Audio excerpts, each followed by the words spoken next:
Aí chegamos em Salvador e nos programas anteriores a gente estava muito focado na região central, né, de Salvador, no que a gente chama de centro. Centro antigo, centro histórico. E a partir da década de 60, mais para o finalzinho, Salvador começa a se desenvolver em direção ao centro geográfico, não mais o centro que a gente chama do bairro centro, né? Com a abertura justamente das avenidas de Vale. E aí a gente está vendo uma foto da Avenida Antônio Carlos Magalhães, que aí é um completo deserto, né? Você tem a avenida, tem uma casinha ali e mais nada. Pô, essa hoje é uma das avenidas mais importantes da cidade. Vários bairros que se desenvolveram ao redor dela. E quem mora em Salvador e tem que circular pela cidade acaba passando pela Avenida Antônio Carlos Magalhães pelo menos uma vez por semana, assim. É uma via, de fato, muito crucial que vai levando em direção à região do Iguatemi, que hoje não é mais Iguatemi, Avenida Paralela e todo o novo eixo de crescimento de Salvador.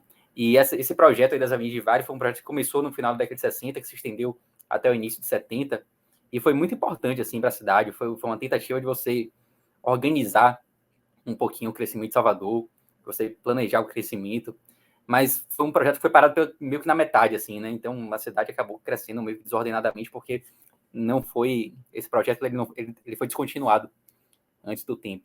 Mas enfim, se não é um caos completo, é muito por conta dessas avenidas de Vale, que eles têm a Avenida Garibaldi, Bonocô e a ACM, é uma delas. Pode passar aí, vamos embora. E na Orla Atlântica,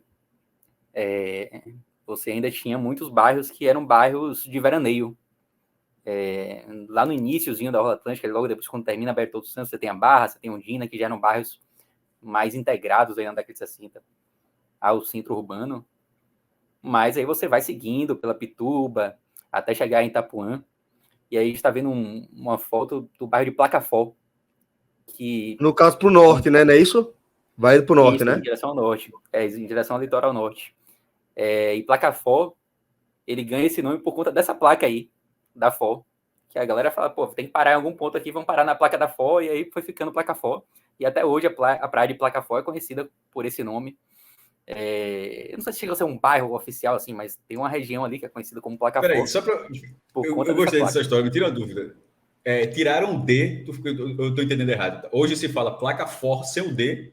Placafó sem o D. Inclusive, você até encontra... Como se fosse uma palavra só. Tipo, Placafó. Uma palavra só sem o D. Porra, exato. Fantástico. É que nem a história de minhoca do PC.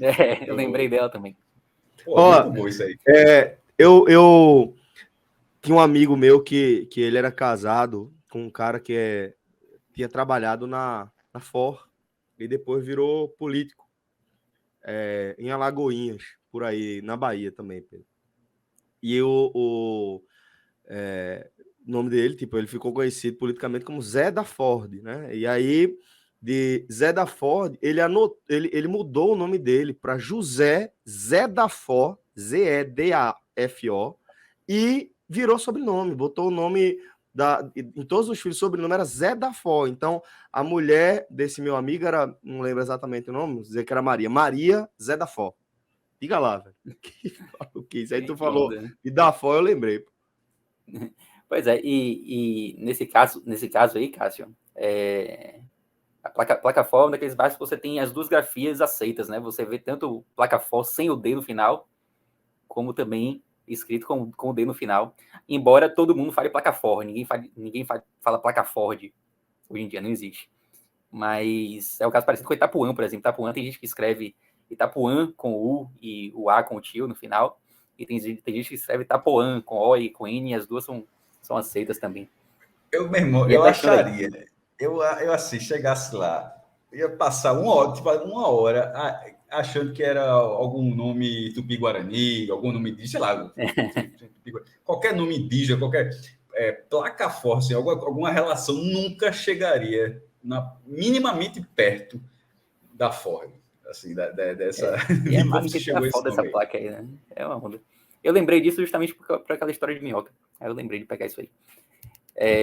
Enfim, visita da Rainha Elizabeth, que foi no dia seguinte de Recife. Ela saiu do Recife, pegou um iate e veio para cá, tipo, viajou de madrugada, assim. Segundo lugar, né? Assim, chegou... Chegou depois, Hein, chegou mais descansada, curtiu um rolê bom, né? Depois, né, sim. Chegou mais descansada. Chegou cansada. Chegou Mas deu uma voltinha boa. Perca Poxa, não, viu, vou gostar sexta-feira. também. Falando nisso, não perca não, sexta-feira.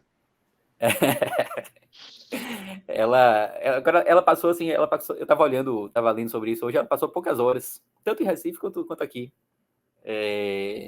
Ela chegou de manhã cedo, deu uma voltinha que foi em vários lugares também, foi na igreja de São Francisco, foi no Paço da Aclamação, foi no Mercado Modelo também, inclusive que ganhou até um birimbau lá. Fiquei até curioso assim para saber qual foi o destino que esse birimbau levou, assim. Mas ela deu essa volta aqui.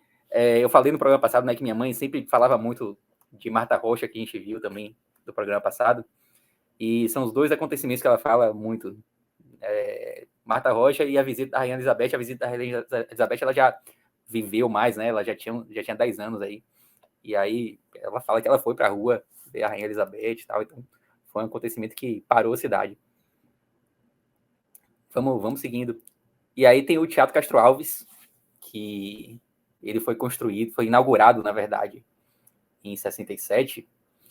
E ele tem até uma história, assim, curiosa e meio trágica também, porque Salvador não tinha um grande teatro, assim, desde a década de 20. Inclusive, no programa de 30, a gente até citou, quando mostramos ali a Praça Castro Alves, a gente falou que tinha o Teatro São João, que era o grande teatro da cidade, um ponto super importante, e que pegou fogo na década de 20. E desde a década de 20, Salvador ficou sem, assim, um grande teatro. E aí, do finalzinho da década de 40, o pessoal teve a ideia, fez o projeto lá do Teatro Castro Alves, tanto do teatro como também da Concha Acústica do TCA, que fica ali atrás, não dá para ver nessa foto, mas que é um lugar super importante também.